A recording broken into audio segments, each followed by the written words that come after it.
കമ്മ്യൂണിസ്റ്റുകൾ അന്ന് പറഞ്ഞൊരു കാര്യം എന്താ വെച്ചാൽ, യുക്തിവാദികൾ ഇങ്ങനെ ദൈവമില്ല എന്ന് പറഞ്ഞു നടന്നുകൊണ്ട് ഒരു കാര്യമില്ല, മറിച്ച് നമ്മൾ ഇതിന്റെ രീതി ഒന്ന് മാറ്റണം, ഈ പ്രവർത്തനത്തിന്റെ രീതി ഒന്ന് മാറ്റണം എന്ന് പറഞ്ഞു വളരെ കൃത്യമായി ഞാൻ കോട്ട് ചെയ്യാണ്. EMS നമ്പൂതിരിപ്പാടിനെ അറിയാത്തവരുണ്ടാകില്ല.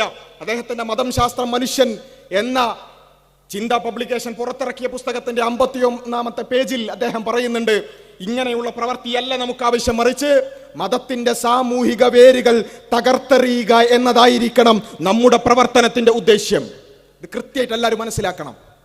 ഇതാണ് ഇന്നത്തെ സംസാരത്തിന്റെ ക്രക്സ്.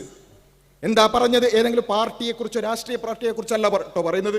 എന്താണ് നമ്മുടെ സമൂഹത്തിൽ സംഭവിച്ചു കൊണ്ടിരിക്കുന്നത് എന്നും എങ്ങനെയാണ് ഈ സംഭവം, ഈ ചിന്തകൾ, മതരാഹിത്യമടക്കമുള്ള കാര്യങ്ങൾ നമ്മുടെ തലച്ചോറിലേക്ക്, നമ്മുടെ യുവതലമുറയിലേക്ക് കടന്നു വരുന്നതിന്റെ വഴി ഏതാണ് എന്ന് കൃത്യമായി നമ്മൾ മനസ്സിലാക്കേണ്ടതുണ്ട്. EMS പറഞ്ഞ വാചകം നമ്മൾ ഓരോരുത്തരും മനസ്സിലാക്കേണ്ടുന്ന ഒരു കാര്യമാണ്.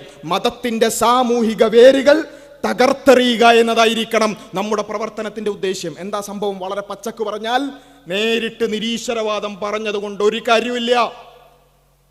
അത് പറഞ്ഞാൽ ദൈവമില്ലെന്ന് അവരോട് പറഞ്ഞ് സംവദിക്കാൻ പോയാൽ നിങ്ങൾക്ക് വിജയിക്കാൻ സാധ്യമല്ല. ആളുകൾ കൂടുതൽ ദൈവവിശ്വാസികളാവുകയല്ലാതെ പിന്നെ എന്ത് ചെയ്യണം?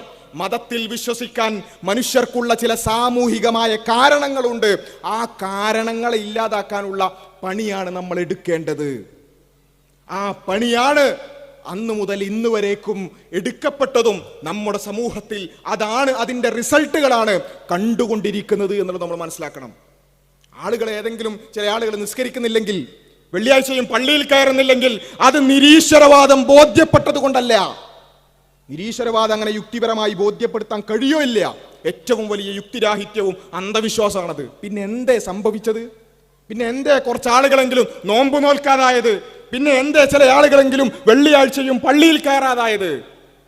മതത്തിന് പ്രസക്തിയില്ലാത്ത ഒരു സാമൂഹിക സാഹചര്യം കേരളത്തിൽ സൃഷ്ടിക്കാനുള്ള വളരെ ബോധപൂർവമായ പരിശ്രമങ്ങൾ അത് ചെറിയ അളവിലെങ്കിലും വിജയിച്ചു എന്നുള്ളതാണ് അതിന്റെ പിന്നിൽ.